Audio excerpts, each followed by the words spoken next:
UFC Fight Night Moicano versus Duncan was last night, and I'm going to go through the entire card from the bottom all the way to top, give my full card reaction and breakdown for each fight, and how my picks went for the card, because I did decent on this card. I didn't do amazing, but I did pretty good. And the card overall, for being a Apex card that nobody really cares about, the fights themselves were actually good and somewhat decent. There were some stinkers, but for overall, it was a pretty good card. We started the night off with Kai Kamaka the third versus Dakota Hope. This fight, Kai Kamaka the third just outdid Dakota Hope in moments. Was a little faster, 8 shots better. He had less reaction when he got hit. Dakota Hope would throw hard, and then wouldn't really push Kai Kamaka back very much. Kai Kamaka would throw like moderately, and Dakota Hope would be stumbling around. Yeah, Kai Kamaka just looked better, struck better. It was still a close fight. It was a split decision, but Kai Kamaka the third did clearly win it. Then we move up to Dione Barbosa versus Melissa Gatto. This fight was an interesting one because Dione Barbosa was winning the first round, pretty good, then winning the second round up until she threw a head kick while Melissa Gatto was trying to get up, and Gatto may possibly have sprawled out a little bit more than she needed to and amped up a little bit of the power of that, but she was probably stunned a good bit because she did get kicked straight in the chin. But yeah, Melissa Gatto got kicked while she was getting up. Her knee was not grounded, but it was like a frame off. So it would be incredibly hard to change or to decide. But yeah, Melissa Gatto got clocked by it. Then I'm like, okay, this is gonna end up being a DQ or a no contest or something, or it's gonna end up being a knockout if they rule it as legal. But Don Barbosa got a point deducted because they continued the fight. Melissa Gatto got back up and then won the rest of the round. She had over 5 minutes to hold or wait, recover, but then Melissa Gatto probably won the rest of that round. But on the damage, Don Barbosa could have, so it could have been 9-9 or a 10-8. It depends because Daniel Barbosa had good moments after it too. And then the third round was very close, but I think Daniel Barbosa won it, so I think it would have either been a draw or a um it would have either been a draw for Barbosa or draw for them or a win for Barbosa. But yeah, I think Dion Barbosa won the fight and beats Melissa Gatto. I don't even think that the kick was really illegal because the knee was somewhat up, but unless if you count the shin bone as being the grounded thing, then that would make it grounded. But yeah, then we move up to Azamat Bakoev versus Trayshawn Gore. Um, this fight I got wrong. This one was interesting. Trayshawn Gore just was landing pretty good. Bakoev was doing really well early on, but then as the fight went on, he got tired and tired and tired, and you could tell. He slowed down real bad towards the end of the second round, and Trayshawn Gore got a speed boost out of nowhere, freaking throwing at maximum speed and way more powerful out of nowhere, even faster than it was at the start of the fight for him. Same with the third round, he was just doing real good. He was nullifying Bakoev and landing good shots of his own. Eventually, Bakoev goes in for a takedown. Trayshawn Gore cinches up a guillotine and rips it. I mean, it was a perfect guillotine. It's probably submission of the year right now because just as a pure submission with no like knockout before it, like the Barbara Grasso one, this submission he literally just cinched it up and ripped it, and yeah, made Bakoev tap. Very good from Trayshawn Gore. Makes me think a little bit higher of him, even though I don't think he's the greatest fighter right now anyway. Yeah, Trayshawn Gore wins and beats Azamat Bakoev with a submission in the third round, and I got that one wrong. Then we move up to Alice Pereira versus Haley Cohen. This one was nasty. Alice Pereira does very good in the first round with some sloppier shots, but landing really good on the feet. Landed a great Superman jab, was just keeping it at her range. Haley Cohen wasn't able to do really anything.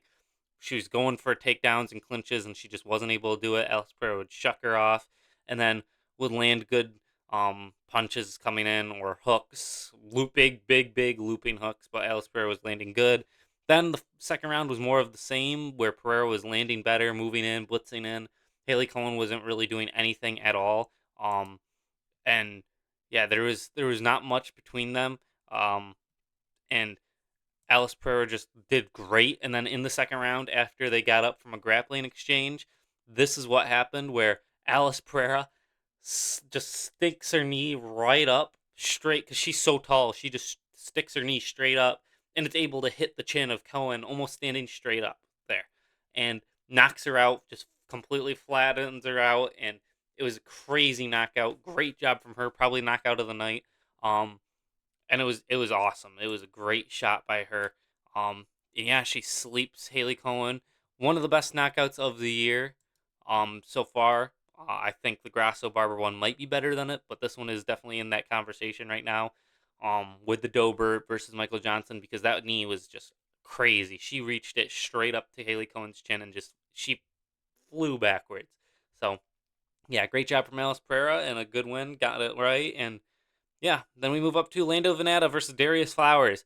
Um, this fight was a little confusing, but also I get how it went. Lando Venata was doing pretty good in the first round, landing pretty good, but Darius Flowers towards the end, there was a weird grappling exchange where Darius Flowers kind of slammed Lando Venata and pushed his entire body weight into him while he was slamming him, and you saw Lando like hurt, and then he got up and he told his coach that his rib, something with his rib, so we think that he might have broken his rib.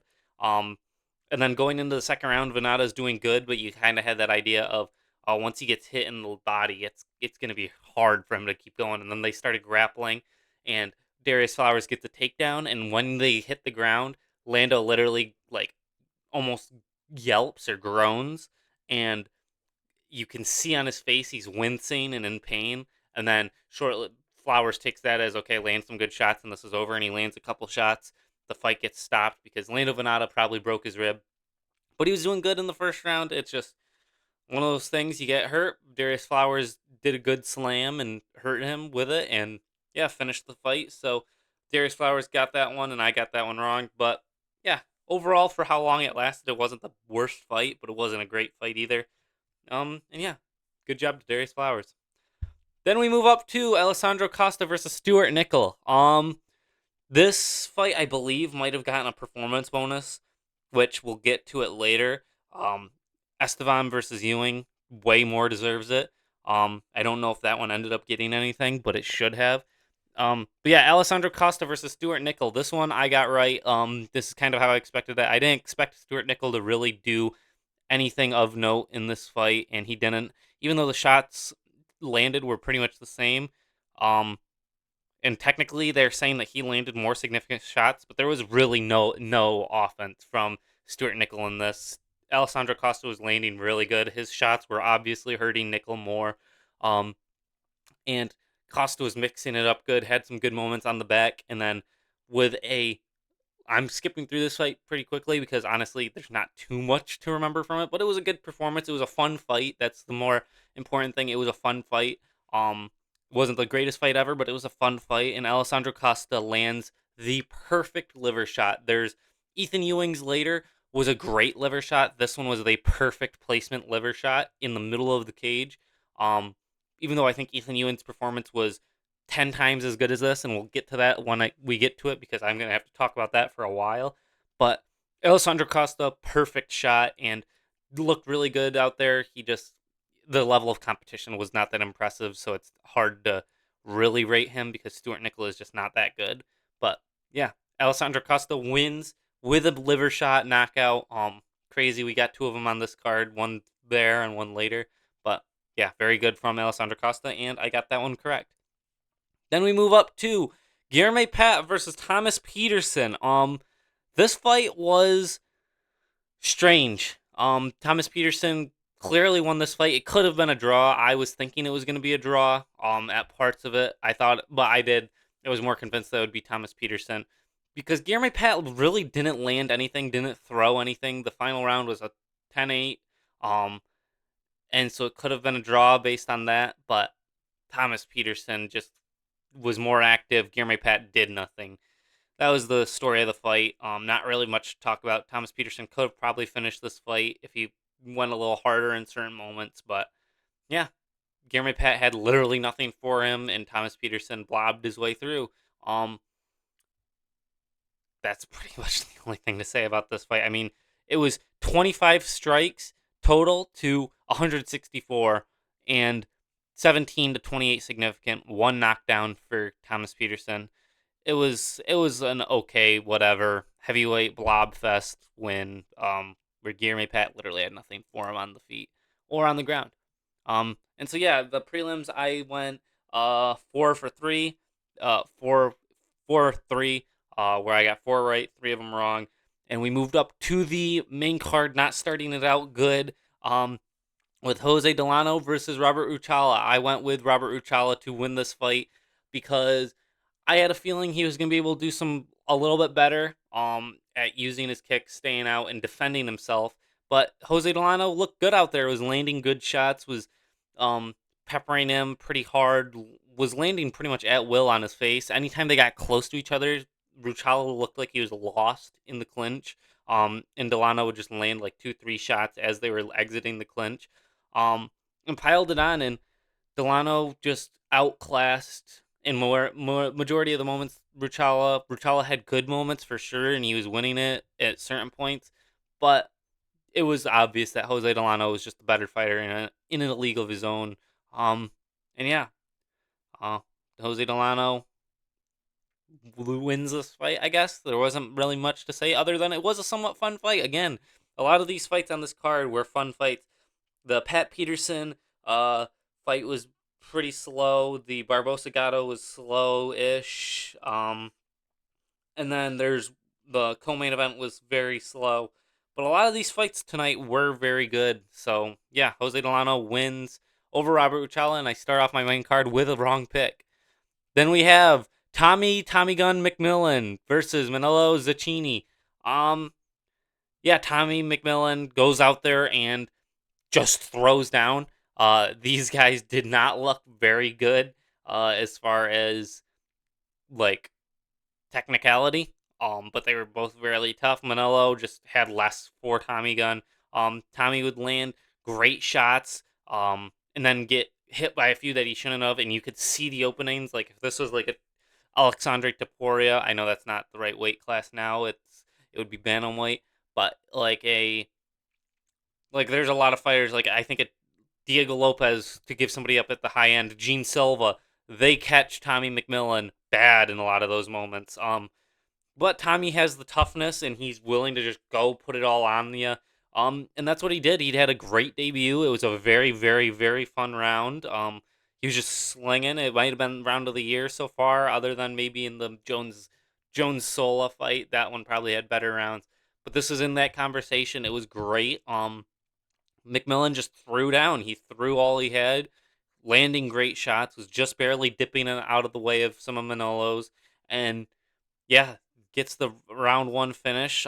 Puts it on him at the end, starts pouring it on, pouring it on, pouring it on, and then eventually some nasty knees to him against the fence and puts him down, finishes it. Yeah, I don't think this one got a performance bonus. But this was a very good performance. It was very, very, very sloppy. But I got this one right, and Tommy McMillan looked really good. He's just got to get a lot more tight on his defense for higher up in this division because a lot of the people in the rankings, I think, kill him. Steve Garcia would do horrible, horrible things to him with that power, and if he lands one shot. But yeah, good job to Tommy McMillan, and I get that one correct. Then the biggest fight of the night, honestly, for me, Ethan Ewing versus Rafael Estevam. I am so glad I went with Ethan Ewing because Ethan Ewing picked apart Rafael Estevam. Says that Rafael Estevam landed 45 shots out of 24% of 186, though. That's how much he was being made miss. And I don't even honestly. They said that 44 of his 45 were significant strikes. I don't even know about that. I don't even know if you could say that 20 of them were because it didn't seem like um Esteban was getting hit or Esteban was hitting him with anything really of note. Ethan Ewing was doing perfect out there. Was so good. Sprawled every takedown of 14-0 Rafael Esteban, who had missed weight, yes, by only 0.5 pounds, but still had missed weight. Sprawled every takedown, all 8. Sprawled them, stuffed them, whatever he had to do. Just did not get taken down. Against somebody who's known for taking you down and holding you down. Ethan Ewing just picked him apart. Was such a good, amazing, honestly, gauge of distance.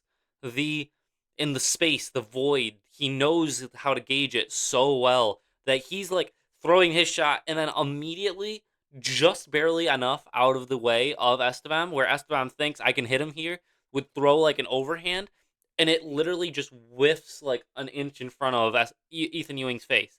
And Ethan Ewing would then just tag him a couple more times, would land a check hook, would just land anything he wanted to, was barely getting touched, and looked amazing in the first and second round. And then going into the third round, did the same thing. So good, was just keeping on Esteban, was picking him apart. You could see Esteban deteriorating, and Ewing getting better, more fluid, and getting stronger as it went on. Was just, you could tell he was downloading the data of Esteban while already being levels above him in the striking. And then Ethan Ewing having the defensive wrestling to not get taken down by somebody like Esteban. It was super impressive. It was amazing performance. Definitely my performance of the night and the most notable thing that happened on this entire card. Because you could have said that the first fight with Malcolm Wellmaker on 2 days on 36 hours notice was a fluke. You could say that. Ethan Ewing could have had a fluke there, but this one was not a fluke. This was a masterclass in all senses of the word. Against another opponent that was 14-0. So I don't remember how much Malcolm Wellmaker was. Maybe he was 7 or 8-0, maybe 9-0, and then Rafael Esteban 14-0. I don't know if there's anybody who has a more impressive two-fight debut in UFC history, where you beat Malcolm Wellmaker, who's undefeated, on 36 hours notice in Madison Square Garden, or you beat right after that Rafael Esteban, who misses weight. You beat him. He's 14-0, and you demolish him, just completely masterclass him, and finish him in the third round with a great body shot. He liver shotted him as well. It wasn't as picture perfect as Alessandro Costa's, but with everything before it, it was way more impressive because he just completely picked apart Esteban. And yeah, it was an amazing performance from Ethan Ewing. I am still so excited to see what he does next. He is a very, very good prospect. Um, I'm I'm just stoked to see where he goes from here because he did very, very good. I think, yeah, that's the body shot that he landed, just right under. And that was kind of the distance of the fight the whole time, was just this area of the cage where Esteban was up past the black line. Ewing was in front of it, and then get in there, get out, get in there, get out, and Esteban couldn't land anything. Ethan Ewing just did very, very good and timed everything so good, had an amazing gauge of distance, and had a pretty cold post-fight speech afterwards where he said he's not really looking for anybody, not going to call out anybody names, but everybody should be looking out for him, and if they get his name called, you better be afraid because he's going to come in there and he's going to beat you, and he'll take your O if you have it. And honestly, it's great, and I can't wait to see what he does going on. I'm always going to try and support Ethan Ewing from now on because that was such an impressive fight. And yeah, really good performance from Ethan Ewing. Probably going to get Rafael Esteban cut from the UFC for missing weight 3 of his last 4 fights, but not because of his lack of skill. It's because of his lack of commitment and discipline with weight cutting. Ethan Ewing, that is a very, very good win. Then we move up to Abdul Rahman Yakyayev. This fight was strange. Yakyayev got clocked pretty good, a lot, when they were on the feet by Benson Ribeiro, and then and it looked kind of like, oh no, because Rahman Yakyayev was a minus 1,600 favorite, Ribeiro was a plus 800 underdog. But then Yakyayev got down to the ground with him, kept him onto the ground, got to him, and submitted him. Yeah, of the 8 strikes Ribeiro landed, majority of them were probably significant strikes. Yeah, all 8 were significant strikes. All of them hurt Yakyayev. But Yakyayev still finishes it in the first round. Gives me another one correct. And yeah, Yakyayev wins. Not really much to say. Just impressive performance from him. Even though he looked really hurt at moments early on. Then we move up to Virna Jandiroba versus Tabitha Ricci. Virna Jandiroba won this fight pretty clearly. I was still nervous going to the decision because Tabitha Ricci is known to get her robberies, but yeah, Virna Jandiroba wins. Not really much to say. I'm going to skip through this one pretty quickly. Just impressive performance from her. She was able to get it to the ground, but she has nothing on the feet. I think Zhang Weili kills both of these two. Mackenzie Dern is the only slightly competitive fight now for Zhang Weili at strawweight. Because I don't even think these two are the best in the world. I think Suarez versus one of these two would be an interesting fight. The Suarez fight. Yeah, I think Suarez is still at strawweight. Maybe she's moved up, but yeah, this is I Tabitha Ritchie is not good.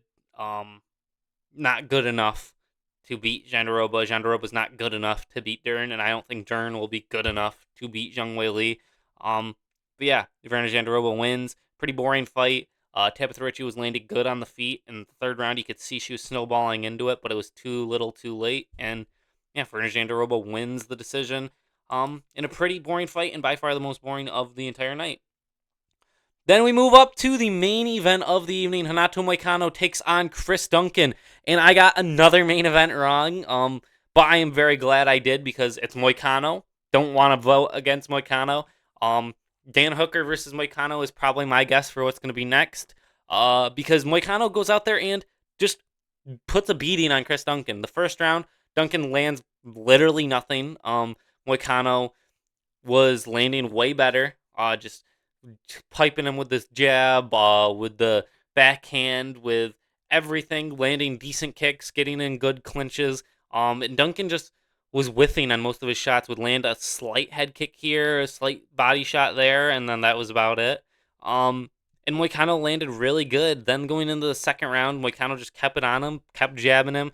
And then Chris Duncan and him kind of locked up together, trying to take each other down, and Moicano gets the win on that, gets the takedown, and eventually gets to the back of Duncan and his full body lock on him. Duncan doesn't really know where to maneuver to get out of it, and Duncan's trying to fight the hands, and then one of the coaches yells like elbow, and you hear him keep yelling it, and the coach yells it a couple times, and then Duncan goes to throw an elbow, throws the elbow. Moicano literally slips the hand under, gets through to the chin, and taps him immediately after that. And Duncan literally taps after like 2 seconds.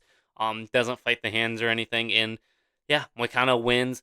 Moicano was very focused and kind of angry in the post fight speech where he was like very aggressive with it. I'm guessing he might have been a little annoyed to be such a big underdog.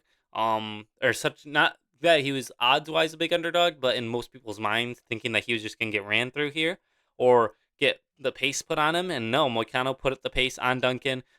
Called out for easy fights, doesn't want hard fights because he's making enough money from YouTube.